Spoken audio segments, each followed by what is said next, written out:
Okay, so I'm going to do a quick video on how to take a PNG or a JPEG or something and turn it to an SVG and a vector image so that you can get a little bit better options, resize it, and so forth. So this will be pretty quick and sweet. So I'm just going to drag in a image, just any image. This is a PNG file, and as you'll notice, the layer automatically changes it, well, because it is image and image. And so if you resize it now, you're going to get distorting and so forth. So you want to leave it. You don't want to touch the size of it, even if it's really small. And then you're going to go up to Tools, and you're going to make sure it's selected first off, and then do Trace Image. And then your trace image comes up. Now, I would recommend leaving the cutoff as 0. The threshold is where you're going to, you can see the pink lines. If you scroll your mouse button in, you'll see the pink lines. Those are what's already has traced the image. If you slide your threshold lower, see they're going away, more, does a lot more. You can kind of like play with the different, how the intensity that you want to do it. What I would recommend is zooming in to a particular point. Let's just say the tail right here. If you use your right hand mouse button, you can drag this around. And if you'll notice, we are tracing the image here, but I would want it to be out a little bit further. It's kind of been kind of tight. So if we move it to the right a little bit, let's just say, you see how I'm moving it and the line is actually going outward a little bit. It might be a little bit too far now. I want to come in a little bit. Right about there, let's just say 130. So that's a little bit better. And you'll notice, see the round, I'm using my mouse button to roll and see how it's round here?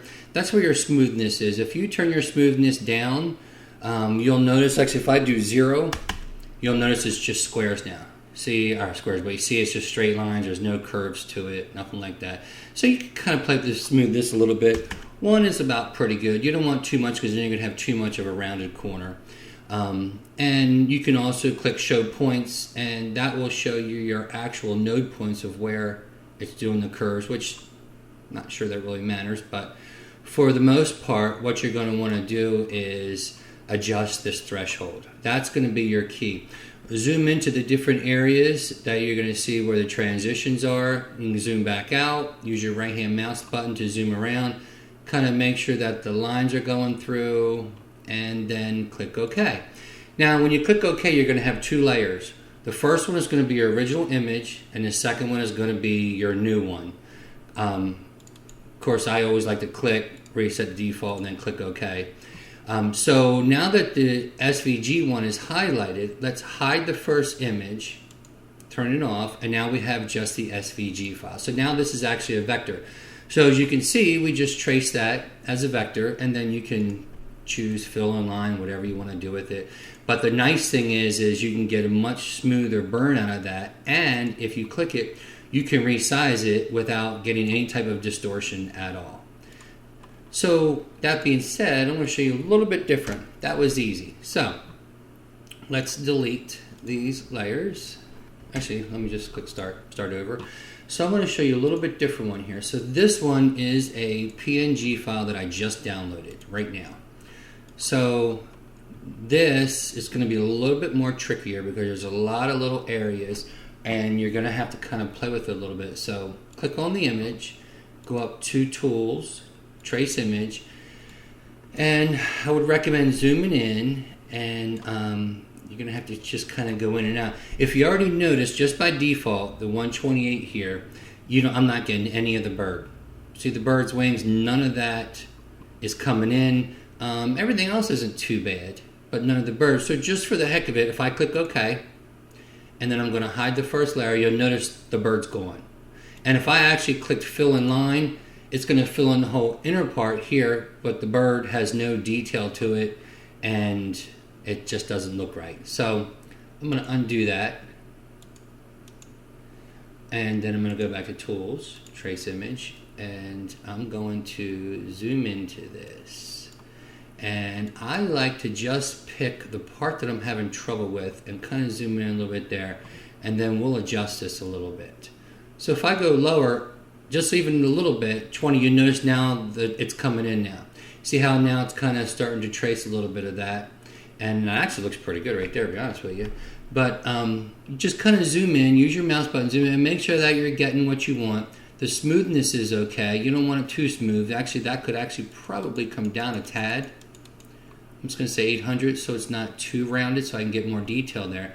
But I'm going to zoom out, and it's actually got this as well. Use my right-hand mouse button to scroll around, looking through here. It looks all good, actually. It's got the stars. This all looks pretty good here. It's going right along the line. Air Force, actually, that looks pretty darn good, I have to say. Whoops. Do that again. So my threshold was 107, and I kind of lowered my smoothness a little bit.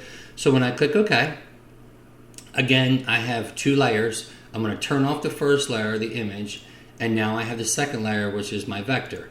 And that actually looks pretty darn good. So now I can click on this, and I can choose Fill in Line, and it actually is pretty darn good, actually. If you look at it, see, now you can get more detail. And the nice part about it being a vector is you don't burn it as an image, so it just burns that one part. You don't get any fade, you don't get any bleed from the background, and most importantly, you can actually resize this so big, and if you'll notice, you lose no resolution whatsoever. And that's pretty much it. From there, you adjust, fill in line, whatever, change your settings of however you want to burn it, to whatever you want to do. But that's pretty much all you really do for the doing as vector. I hope that you followed that. Let me rewind that, back up a little bit. Again, there's my image. If you go to Tools, Trace Image, and just kind of play with this knob here. Do you like it? I had, 107. You can actually click on it once and then use your cursor keys on your keyboard to adjust it accordingly. Yeah, it looks pretty good. And click OK, hide the first layer, and then click away from it, and there's your vector. We'll just change it to fill in line, and that's it. It's pretty easy. Hope that helps.